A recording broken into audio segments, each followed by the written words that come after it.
ஓம் சாய்ராம். என் அன்பு செல்லமே, என்னுடைய தங்கமே, நேற்றுதான் உன்னுடைய அலமாரியில் இருக்கும் சில பொருட்களை நான் பார்த்தேன்.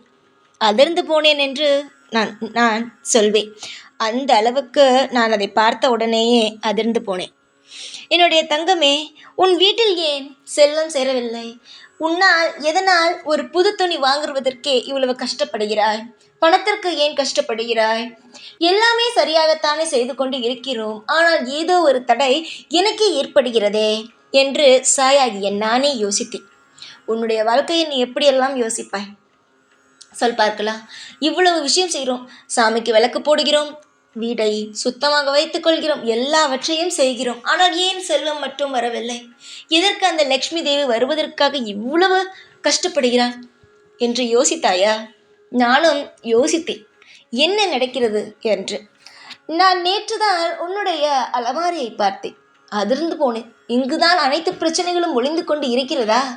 இது என்னுடைய பிள்ளைக்கு தெரியவில்லையே, தெரிந்திருந்தால் உடனடியாக மாற்றி விடுவாளே என்று நான் சொல்லவே ஓடோடி வந்துவிட்டேன். என்னுடைய தங்கமே, எதுவாக இருந்தாலும் சரிதான், எந்த விஷயமாக இருந்தாலும் சரிதான், வீட்டில் இருக்க வேண்டிய பொருள் மட்டும்தான் இருக்க வேண்டும்.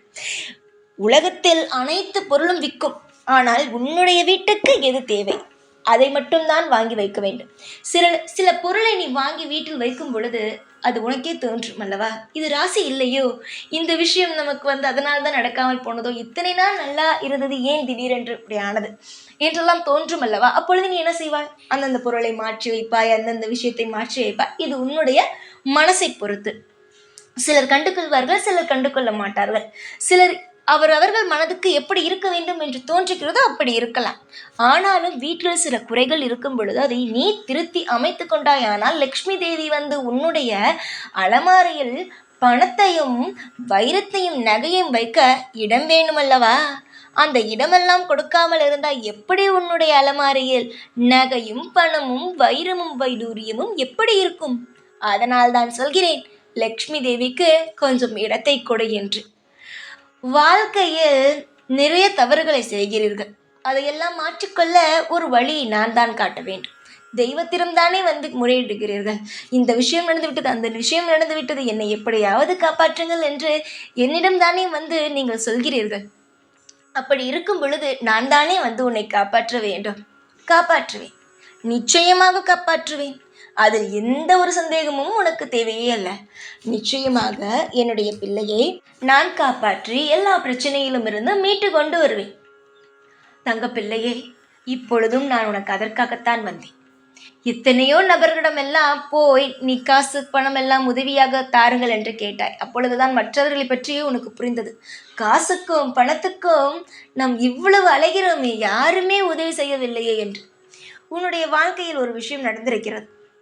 ஒரு வசதியான ஒரு நபரிடம் போய் தான் உதவி கேட்டாய். ஒன்று வேலையாவது, இல்லை என்னுடைய வாழ்க்கையில் ஒரு முன்னேறுவதற்காவது ஏதாவது தாருங்கள். கண்டுகொள்ளவில்லையே. அப்பொழுதுதான் தெரிந்தது, பணம் இருந்தாலும் அவன் யாருக்கும் தரமாட்டான். பணம் இருப்பவனும் ஒரே மாதிரி தான், இல்லாதவனும் ஒரே மாதிரி தான். இத்தனை நாள் நாம் தான் அதையெல்லாம் நினைத்து ஏமாந்து விட்டோம் என்று. சரிதானே? எத்தனை நாள் யோசித்திருப்பாய்? நாம் செய்தால் மட்டும் பெற்றுக்கொள்கிறார்கள், அவர்களுக்கு ஒன்று தேவை என்றால் என்ன இது அர்த்தம் தங்கமே? புரியவே இல்லை எனக்கு. உன்னிடமிருந்து எல்லாவற்றையும் பெற்றுக்கொள்பவர்களுக்கு செய்வதற்கு ஏன் மனம் வரவில்லை? அதான் அவர்களுடைய குணமும் உன்னுடைய குணத்திற்கும் உள்ள வித்தியாசம். புரிகிறதா?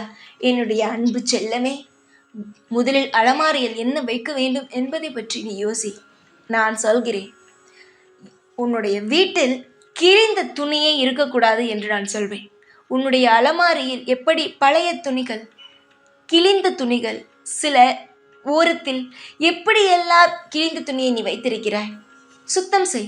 முதலில் உன்னுடைய அலமாரியில் இருக்கும் பழைய துணிகளையும் கிழிந்த துணிகளையும் எடுத்து வெளியே போடு. புதி துணிகளை மட்டும் உன் அலமாரியில் வைத்துக்கொள். அது மட்டுமல்லாமல் உன்னுடைய அலமாரியில் எப்பொழுதும் ஒரு சிறிய படமாவது லக்ஷ்மி கணபதியுடைய படத்தை வை. லக்ஷ்மி கணபதி சரஸ்வதி இருக்கும் ஒரு படத்தை சிறிய அளவு உன்னுடைய அலமாரியில் வை. புரிகிறதா? இல்லை ஏதாவது அது போட்டோவாக கிடைத்தாலும் ஒட்டி வை. அதற்கு பிறகு தேவையில்லாமல் இந்த கடைக்கு போயிட்டு வரும் அந்த பில்களை எல்லாம் நீ பீரோவில் வைக்கக்கூடாது, உன்னுடைய அலமாரியில் வைக்கக்கூடாது. ஏனென்றால் அது செலவு செய்ததற்கான ஒரு காகிதம். அந்த காகிதத்தை வைக்கவே கூடாது. அது ஏனென்றால் அதை செலவு செய்து விட்டாய். அது சேமிப்புக்கான அட்டை கிடையாது. சேமிப்பு மட்டும்தான் உன்னுடைய அலமாரியில் இருக்க வேண்டும். செலவு செய்த எந்த ஒரு விஷயத்தையும் உன் பீரோவில் வைக்கக்கூடாது. புரிகிறதா? முதலில் கிழிந்த துணியை உன்னுடைய அலமாரியில் வைக்கக்கூடாது. அதற்கு பிறகு நீ கடையில் வாங்கிய அந்த பில்லை அலமாரியில் வைக்கக்கூடாது. அதற்கு வைக்க வேண்டியது என்னவென்றால் லக்ஷ்மி, கணபதி, சரஸ்வதி இருக்கும் மூவரும் சேர்ந்து இருக்கும் சிறிய படத்தை உன்னுடைய அலமாரி, அதாவது நகை வைக்கும் இடத்தில் வை.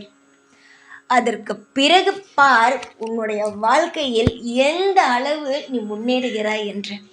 சில விஷயங்கள் எல்லாம் சூட்சமமாகத்தான் தெரிய வரும். உன்னுடைய அலமாரியில் என்ன இருக்கிறது என்பது எனக்கு தெரியும். அதனால் சூட்சமமான விஷயங்களை தான் சொல்லி இதை மற்றவரிடம் நீ பகிர வேண்டும் என்ற அவசியம் கிடையாது. அப்புறம் சொல்வார்கள், இவள் எங்கிருந்து தான் தெரிந்து கொள்கிறார் என்று சொல்வார்கள். ரகசியமாக வைத்து உன்னுடைய அலமாரியை இன்றே போய் சுத்தம் செய்து அது தேவையில்லாத துணிகளை தூக்கி போட்டுவிட்டு, கிழிந்த துணிகளை தூக்கி போட்டுவிட்டு, வாங்கிய பொருளின் பில்லுகளை தூக்கி எறிந்துவிட்டு சுத்தமாக அழகாக வைத்துக்கொள். எப்பொழுதும் உன்னுடைய அலமாரியை திறந்தாலே நறுமணம் இருக்க வேண்டும். புரிகிறதா? எப்பொழுதும் நல்ல விஷயங்கள் தான் நம்மை சுற்றி இருக்க வேண்டும் என்று நினைக்கிறோம் அல்லவா? அதே போலத்தான் நம் வீட்டில் இருக்கும் பொருட்களும் தேவையான பொருட்கள் மட்டும்தான் இருக்க வேண்டும். எல்லாவற்றுக்கும் நம்ம ஆசைப்பட முடியுமா? சொல் பார்க்கலாம். எல்லாவற்றுக்கும் நீ ஆசைப்பட்டால் கிடைக்குமா? எது கிடைக்கிறதோ அதை வைத்து தான் வாழ வேண்டும். என்னுடைய தங்கமே, வாழ்க்கையில் உனக்கு இப்பொழுது இந்த சூட்சமமான வழியை சொல்லியிருக்கிறேன் என்றால் அதை செய்ய வேண்டும். அதற்கு பிறகு என்ன நடக்கும் என்பதை யோசிக்கக்கூடாது. அதற்கு பிறகு எல்லாம் நல்லதுதான் நடக்க வேண்டும். நல்லதுதான் நடக்கும் உன் வாழ்க்கையில். நீ யாருக்கும் எந்த துரோகமும் செய்யவில்லை. உன்னுடைய வாழ்க்கையில் யாரையும் நீ கெடுக்க வேண்டும் என்று நினைக்கவும் இல்லை. அப்படி இருக்கும் பொழுது உன்னுடைய வாழ்க்கையை யார் கெடுத்து விடுவார்? உன்னுடைய வாழ்க்கைக்கு என்ன ஆகும்? எல்லாம் நல்லது தானே நடக்கும். என்னுடைய பிள்ளையை பற்றி எனக்கு தெரியாதா? உன்னை எப்படி வாழ வைக்க வேண்டும், எந்த முறையில் உன்னை சந்தோஷமாக வாழ வைக்க வேண்டும், உனக்கு எப்பேற்பட்ட வாழ்க்கையை அமைத்து தர வேண்டும் என்பது எனக்கு தெரியாதா? சூட்சமமான வழிகளை தானே சொல்லியிருக்கிறேன். தாராளமாக நான் சொன்ன அனைத்தையும் நீ உன் வாழ்க்கையில் செய். எந்த அளவுக்கு உன்னுடைய வாழ்க்கையில் மாற்றங்கள் நிகழ்கிறது என்பதை மட்டும் பார். ஆசையாக சொல்கிறேன், செய்தால் உனக்கு லாபம், செய்யாவிட்டால் உனக்குத்தான். அது எனக்கு எதுவுமே கிடையாது. என்னுடைய பிள்ளை சந்தோஷமாக இருக்க வேண்டும் என்றுதான் ஒவ்வொரு விஷயத்தையும் நான் சொல்லிக்கொண்டு இருக்கிறேன். ஆனால் இதையுமே நீ அலட்சியம் செய்தாயானால் நான் ஒன்றுமே செய்ய முடியாத தங்கமே. வாழ்வில் எல்லாமே இனி நல்லதே நடக்கும். கவலை இல்லாமல் சந்தோஷமாக இரு. ஓம் சாய்ராம்.